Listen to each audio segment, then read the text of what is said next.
Hello champions, hello students. देखो, बहुत सारे स्टूडेंट का ये डाउट्स आ रहा था सर।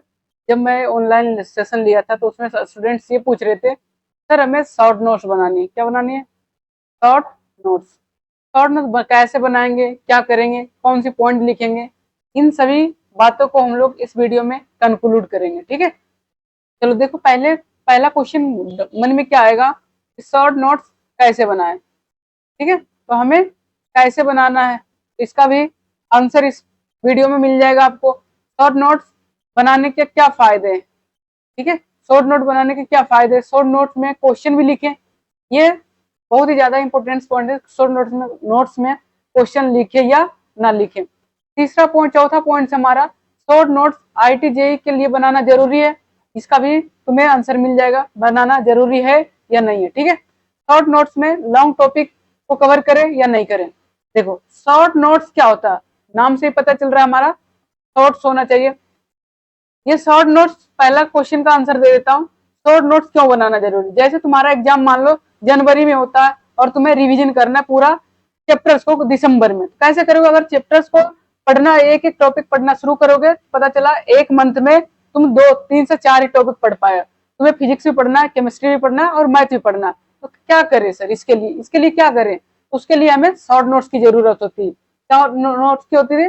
शॉर्ट नोट्स की जरूरत होती है। शॉर्ट नोट्स में कौन सी? देखो, शॉर्ट नोट्स क्या होता है, जो हम किसी भी कॉन्सेप्ट को या क्वेश्चन को इस तरीके से करना है और हमें गलत तरीके से कर रहे हैं, तो उसी को इंप्रूवमेंट करने के लिए हम लोग शॉर्ट नोट्स बनाते हैं। ठीक है, दूसरा क्वेश्चन क्या है, शॉर्ट नोट्स बनाने के क्या फायदे? बहुत सारे फायदे।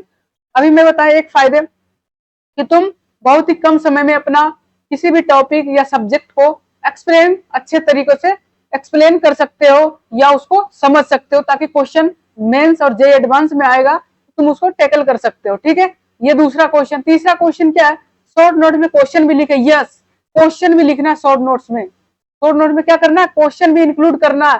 क्यों? क्योंकि बहुत सारे अच्छे टेस्ट सीरीज में, जैसे तुम किसी भी कोचिंग का टेस्ट सीरीज दे रहे हो, टेस्ट सीरीज में एनालिसिस करने के बाद तुम्हें लगा ये क्वेश्चन हमारे लिए, इस क्वेश्चन को, इस टाइप का क्वेश्चन बार बार भूल रहे हैं, तो उस क्वेश्चन को तुम्हें उस शॉर्ट नोट्स में भी ऐड करना है। ठीक है, बात आए समझ में?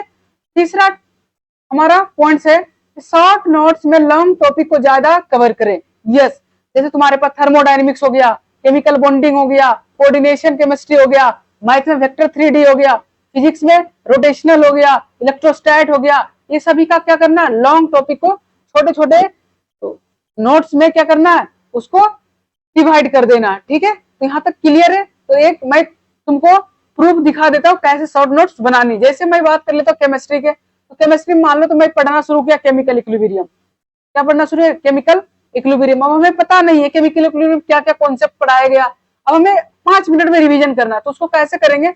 देखो, सबसे पहले हम तो पता है कि केमिकल इक्विलिब्रियम क्या होता है, कि rate of forward equal to rate of backward होता है, rate of forward equal to rate of backward हो जाता है। और ये पहला पॉइंट हो गया हमारा, rate of forward rate of backward बराबर होता है, तो वहां पर हमारा क्या होता है, वहां पर इक्विलिब्रियम एस्टेब्लिश हो जाता है। तीसरा पॉइंट क्या कंफ्यूजन रहता है बच्चों का, कि concentration of product concentration of reactant at equilibrium equal हो जाता है। ये जो 100% मिसकंसेप्शन है ना, इसको दूर करना है। एट इक्विलिब्रियम पर 100 क्या होता है, concentration of product concentration of reactant बराबर नहीं होता है, कांस्टेंट हो जाता है। क्या होता है?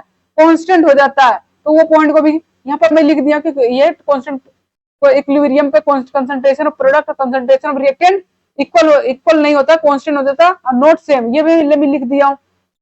और हमें पता है कि तीसरा क्या होता है, केपी इक्वल टू केसीआरटी। और केपी और केसी में क्या रिलेशन है, केपी इक्वल टू केसीआरटी के पावर डेल एनजी होता है।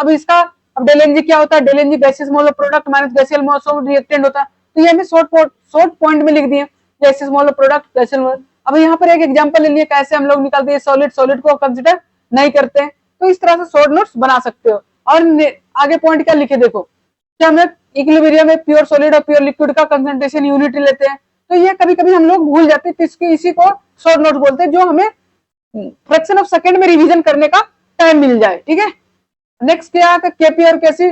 देखो 100% बच्चों क्या करता है, केपी और केसी देखता है, सर केपी बराबर होता है ना के वॉल्यूम डायरेक्टली प्रोपोर्शनल केसी, तो वहां पर गलत कर देते हैं। तो यही अब मैं बताना चाह रहा हूँ, केपी और KC only depends on concentration and pressure पे डिपेंड नहीं करता। केपी और केसी कंसंट्रेशन, वॉल्यूम, प्रेशर पे कुछ पे डिपेंड नहीं करता, सिर्फ और सिर्फ किस पे डिपेंड करता है, टेम्परेचर पे डिपेंड करता है, ठीक है। और नेक्स्ट पॉइंट क्या है कि तुम्हें ग्राफ, जैसे कोई रिएक्शन हो रहा था उसका बताओ रिएक्टेंट का कंसंट्रेशन क्या होगा, प्रोडक्ट का कंसंट्रेशन क्या होगा, ये पूछ सकता है, ठीक है। तो उसके लिए हमें 3 ग्राफ पता होना चाहिए, रेट वर्सेस टाइम के बीच में, ये कंसंट्रेशन वर्सेस टाइम के, ये कंसंट्रेशन वर्सेस टाइम के बीच में। तो हो सकता है कि रेट दोनों को बराबर हो जाए तो उस पॉइंट को इक्विलिब्रियम, रेट का इस पॉइंट पे हमारा इक्विलिब्रियम कांस्टेंट आ गया, क्यों, rate of concentration, rate of product क्या हो गया, दोनों कांस्टेंट हो गया, यहाँ पर भी कांस्टेंट हो गया, तो ये भी हमारा इक्विलिब्रियम पॉइंट आ गया, ठीक है। अब हमारे 2-4 कंडीशन बनती है, डेल एन जी 0 होगा तो केपी बराबर केसी हो जाएगा, डेल एन जी ये होगा तो ये हो जाएगा, ये होगा तो ये होगा। अब 2-4 रिएक्शन क्या होता है कि इक्विलिब्रियम कांस्टेंट ना स्टोइकोमेट्रिक कोएफिशिएंट पे भी डिपेंड करता है। जब तुम 2 रिएक्शन को ऐड करते हो तो तुम्हारा केमिकल इक्विलिब्रियम कांस्टेंट क्या होता है, मल्टीप्लिकेशन हो जाता है।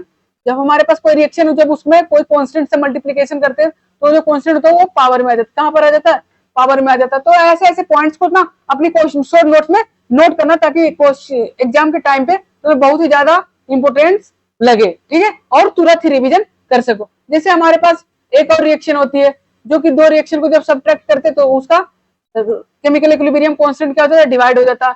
इसी तरह से के कैसे लिखते हैं, कैसे लिखते हैं, इसी तरह से वेपर डेंसिटी और डिग्री ऑफ डिसोसिएशन में क्या रिलेशन, तो ये रिलेशन यहाँ से हम अल्फा निकाल सकते हैं, अल्फा से कितना परसेंट डिसोसिएट हुआ उसके बारे में हम लोग बता सकते। अब 2-4 सिग्निफिकेंस है केमिकल इक्विलिब्रियम के, जब तुम्हारा के ग्रेटर देन 10⁻³ है तो रिएक्शन हमारा फॉरवर्ड जाएगा, क्या इतना तो रिएक्शन फॉरवर्ड में नहीं जाएगा। ऐसे ऐसे पॉइंट, डायरेक्शन ऑफ रिएक्शन हम बता सकते हैं with the help of reaction quotient, with the help of reaction quotient. तो ऐसे ऐसे कोई पॉइंट को तुम्हें नोट करना है कि जब हमारा क्यू बड़ा होगा क्या होगा, ये बड़ा होगा तो ये क्या होगा। जब क्यू बराबर केसी हो जाएगा तो रिएक्शन हमारा इक्विलिब्रियम पे आ जाएगा। जब केस टू क्यू केसी बराबर बढ़ जाएगा, जब क्यू लेस देन केसी रहेगा तो ये हमारे पास फॉरवर्ड जाएगा, ठीक है। तो ऐसे ऐसे क्वेश्चन को अपने, ऐसे ऐसे नोट्स को अपने शॉर्ट नोट्स में इंक्लूड करना, ठीक है। Thank you. जैसे हमारे पास लीड सेटल, इसका एप्लीकेशन क्या है, प्रेशर का इफेक्ट क्या है, वॉल्यूम का इफेक्ट क्या है, टेम्परेचर का इफेक्ट क्या है, ये सभी के बारे में डिस्कस करना है, ठीक है, अपने नोट्स में। चलो ठीक है, आज के लिए वीडियो के लिए इतना ही रोकते हैं।